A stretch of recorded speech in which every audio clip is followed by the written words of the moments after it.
Le but de cette vidéo est d'exposer une question sous un angle différent, et elle ne cherche pas à convaincre qui que ce soit. Chacun est libre de choisir ce en quoi il croit. Durant des milliers d'années, toutes les cultures anciennes croyaient et décrivaient le monde comme un plan étendu. Leur cosmologie et cosmogonie variaient légèrement, mais leur géographie et leur astronomie étaient en général très similaires. La Terre sans mouvement ni courbure, comme un plan immobile, bien sûr avec l'orographie, avec des montagnes, des vallées, etc. Ce que l'on appelle le pôle Nord, c'est le point central et magnétique de la Terre, et l'étoile polaire se trouvant directement au-dessus de ce point.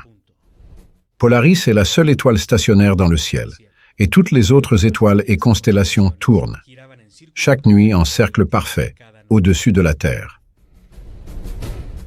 Les étoiles sont divisées en deux catégories, les étoiles fixes et les étoiles vagabondes.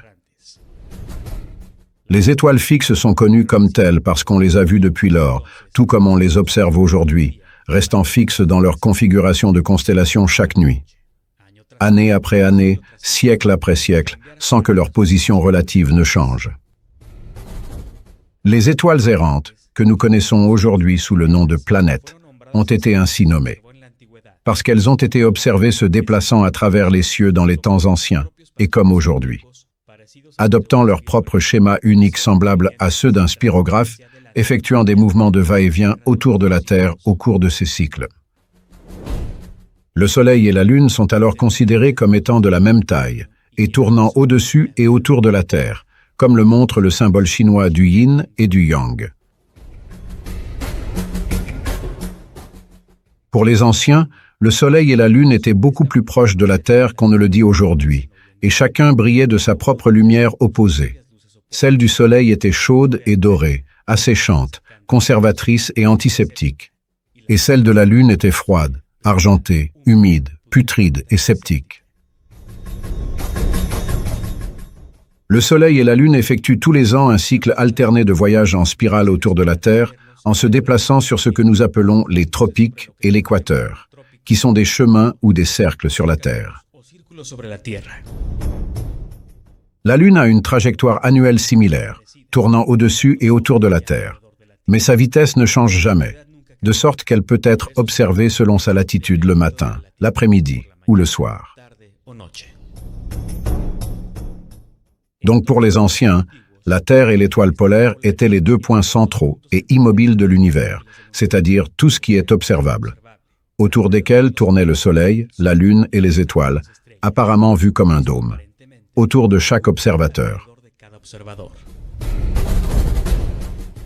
Certaines cultures croyaient à l'existence d'un dôme, d'une coupole, ou d'un firmament solide et physique auquel les étoiles étaient attachées.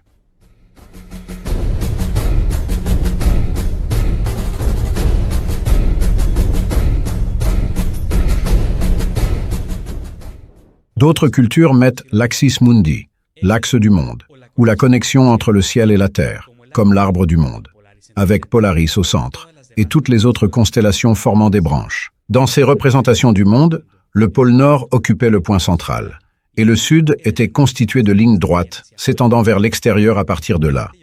L'Est et l'Ouest n'étaient pas des lignes droites, comme on le dit aujourd'hui, mais des cercles, comme toutes les lignes de latitude et les trajectoires des corps célestes. Certains pensaient que la circonférence méridionale du monde était entourée d'une grande masse de glace située entre 45 et 60 mètres au-dessus du niveau de la mer, qui retenait les océans. Au-delà du mur de glace, certaines cultures disaient qu'il existait une barrière solide, qu'aucun être humain ne pouvait franchir. D'autres cultures croyaient qu'il existait d'autres terres ou mondes lointains au-delà du mur connu de l'Antarctique.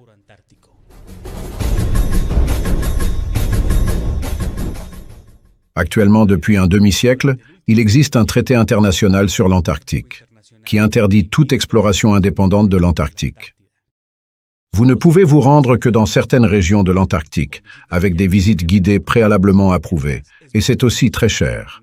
Aucune exploration indépendante n'est autorisée dans cette partie du monde. Des marins ont été surpris en train d'explorer l'Antarctique. Mais ils ont été menacés avec des armes, refoulés, condamnés à une amende puis emprisonnés pour avoir violé le traité international. C'est pour cette raison que personne n'a la possibilité de confirmer ce qui se trouve dans ces endroits situés aux extrémités les plus méridionales du monde.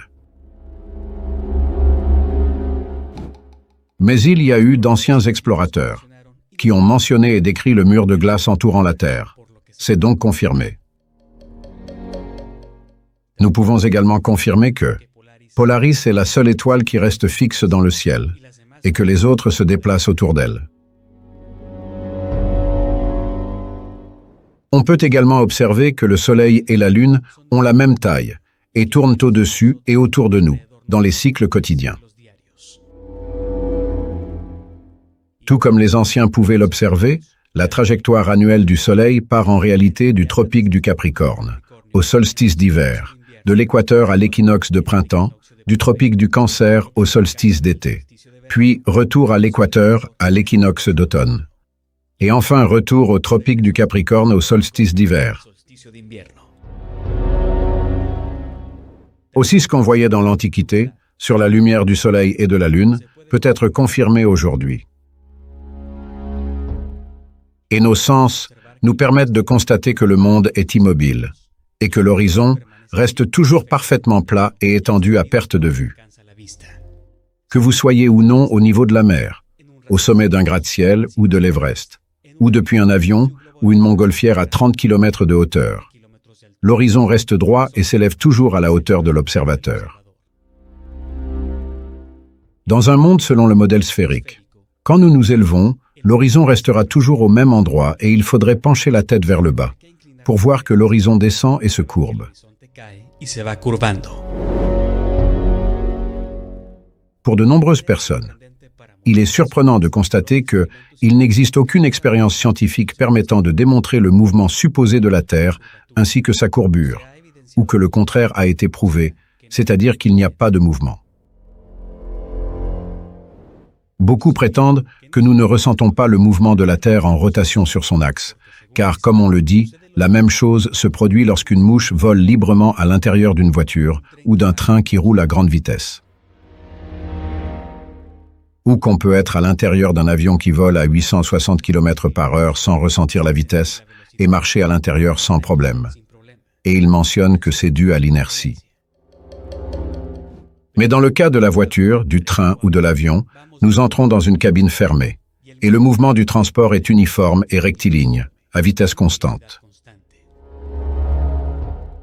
Et si on ouvrait les fenêtres, ou bien si on enlevait le toit, la mouche à l'intérieur ne pourrait pas voler sans ressentir le mouvement, et nous non plus. Mais aussi, rappelons que le mouvement de rotation de la Terre sphérique se fait autour de son propre axe, c'est-à-dire qu'il s'agit d'un mouvement circulaire, à 1600 km/h, très différent du mouvement rectiligne uniforme d'une voiture, d'un train ou d'un avion. Et un mouvement circulaire n'est pas un système de référence inertiel. L'inertie ne s'applique pas dans ce cas.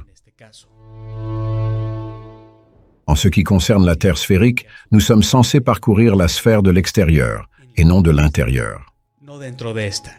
Si nous nous tenions au sommet de la voiture et qu'elle tournait sur son propre axe, ce serait une chose très différente, et l'on sentirait brusquement le mouvement, ainsi que la force centrifuge qui nous en ferait sortir.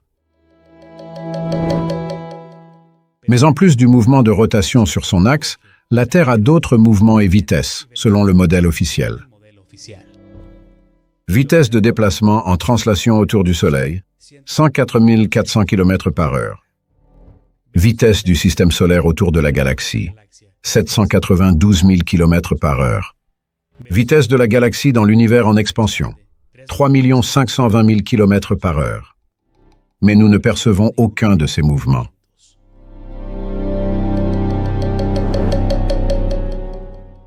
Et il y a aussi la question du décollage des avions.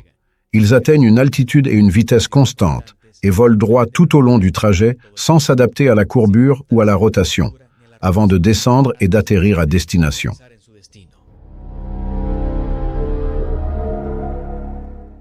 En 1903, le thème du transport aérien a commencé. Et s'il avait été inventé à l'époque de Copernic, il aurait détruit l'hypothèse d'une Terre sphérique en rotation, bien avant le décollage. Et lorsque les montgolfières ont été inventées pour la première fois, on a dit aux gens que la raison pour laquelle elles ne pouvaient pas flotter et attendre dans les airs que la Terre en rotation les dépose ailleurs était que la gravité tirait toute l'atmosphère et tout le reste en place à 1600 km/h, et de manière si uniforme que nous ne pouvions pas la voir, la sentir, l'entendre ou la mesurer de quelque manière que ce soit. Cependant, autrefois la technologie des avions a évolué pour pouvoir voler à des vitesses comparables à la rotation supposée de la Terre. Il est devenu évident que la Terre et son atmosphère ne pouvaient pas tourner constamment, à 1600 km/h d'ouest en est. L'atmosphère est composée de différents gaz, de différentes densités, à différentes altitudes. L'atmosphère entière et toutes ses couches ne peuvent pas tourner à la même vitesse. Chaque couche a une densité différente et se situe à une altitude différente. Les couches supérieures devraient aller plus vite que les couches inférieures pour suivre le mouvement supposé de la Terre. Si la Terre tournait constamment vers l'est à une vitesse de 1600 km/h, les durées de vol des avions en direction est et en direction ouest seraient très différentes. Si un avion de ligne commerciale moyen voyage à une vitesse de 800 km/h, il s'ensuit que les vols équatoriaux en direction ouest devraient atteindre leur destination à une vitesse environ 3 fois supérieure, comme leur vol retour vers l'est. Cependant, en réalité, les différences dans les durées de vol est-ouest se résument généralement à quelques minutes, et rien de comparable à ce qui se passerait avec une sphère qui tourne à 1600 km/h.